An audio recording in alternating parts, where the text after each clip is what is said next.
Innover dans le cannelé à Paris. Alors vous allez peut-être spontanément vous dire pourquoi faire, parce qu'après tout, des cannelés, on peut déjà en trouver dans beaucoup de boulangeries à Paris et ça fait très bien l'affaire. En tout cas, c'est un peu ce que je me suis dit quand un entrepreneur m'a contacté pour me parler de son projet soi-disant innovant autour des cannelés à Paris. Mais finalement, quand il m'a expliqué sa démarche et que je me suis également renseignée de mon côté sur le marché du cannelé, j'ai découvert des enjeux stratégiques que je n'avais pas anticipés. Et en effet, je pense qu'innover dans le cannelé à Paris a du potentiel et dans cette vidéo, je vous explique pourquoi.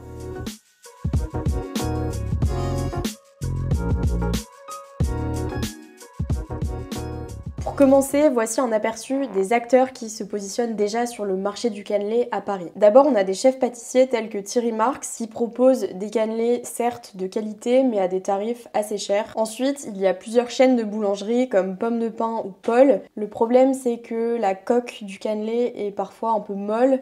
La texture à l'intérieur est assez spongieuse et on a un goût très prononcé d'alcool que tout le monde n'aime pas. Et certaines de ces chaînes de boulangerie font en fait du surgelé ou utilisent des mix de boulangerie, ce qui donne un goût finalement pas terrible. Il y a quand même une boutique à Paris où l'on peut retrouver des cannelés à un prix accessible au goût authentique de ceux de Bordeaux. Ça se trouve dans la gare Montparnasse où l'institution bordelaise La Toque Cuivrée a ouvert une petite boutique, mais les cannelés qui y sont vendus arrivent surgelés directement depuis la centrale de production à Bordeaux. Et enfin, parmi l'offre proposée, il y a finalement très peu d'acteurs qui revisitent le produit, que ce soit par sa forme ou même les saveurs, et on reste toujours sur la recette très classique. En 2017, il y a tout de même eu un concept qui avait été lancé à Paris qui s'appelait les deux cannelés. C'était une boutique qui revisitait les cannelés avec des saveurs à la fois sucrées et salées, fourrées à différents parfums. Elle avait su trouver son public, mais elle a fermé en 2023, probablement pour des raisons personnelles. La voie est donc bien libre pour se démarquer sur le cannelé à Paris. Maintenant, la question c'est, est-ce qu'il y a de la demande pour des cannelés qui répondent à ces différents critères? C'est ce que Corentin a expérimenté en lançant Coco Cannelé l'année dernière. Il est parti de sa frustration personnelle de ne pas trouver à Paris d'aussi bons cannelés qu'à Bordeaux, et également des différents constats sur le marché du cannelé que je vous ai présenté précédemment.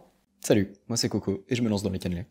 Je réussissais pas à trouver ces gâteaux croustillants, bien vanillés et réconfortants à Paris, donc j'ai décidé de m'attaquer au problème en proposant les cannelés tels que je les rêve. Ce qu'ils proposent avec Coco Cannelé, ce sont des produits artisanaux fabriqués à partir d'ingrédients bio et locaux. Ces produits seront proposés à la fois dans la boutique qu'ils comptent ouvrir en septembre 2025 à Paris. Ils comptent également vendre ces cannelés sur différents marchés parisiens, ainsi qu'en vente à emporter et en livraison. Ces leviers de différenciation principaux sont d'abord la qualité, ensuite l'originalité. Il va proposer des variantes sucrées, par exemple au café ou à la fève tonka, ou même salées, par exemple au comté et au chorizo. Il va également proposer des déclinaisons sans alcool ou sans gluten pour satisfaire des publics à la recherche d'alternatives. Pour tester son marché, il a ouvert un pop-up store à Paris dans le quartier du Marais en novembre 2024.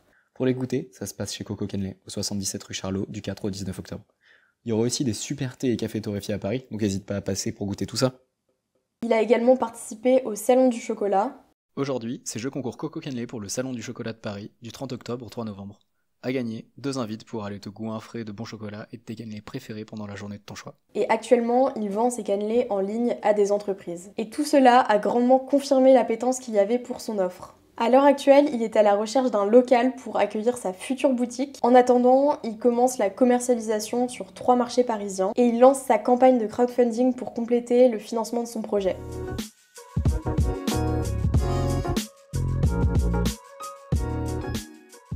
Alors de mon côté, je vais suivre le développement de ces aventures et j'aimerais vous solliciter pour avoir votre avis. Selon vous, est-ce que l'offre de Coco Cannelé est suffisamment différenciante pour percer sur le marché parisien? Je vous invite à partager votre avis en commentaire et si vous avez été convaincu par la proposition de Corentin, vous pouvez aller soutenir sa campagne de financement participatif, je mettrai le lien dans la description. Je vous remercie d'avoir regardé cette vidéo et je vous dis à la semaine prochaine pour un prochain décryptage sur l'écosystème food.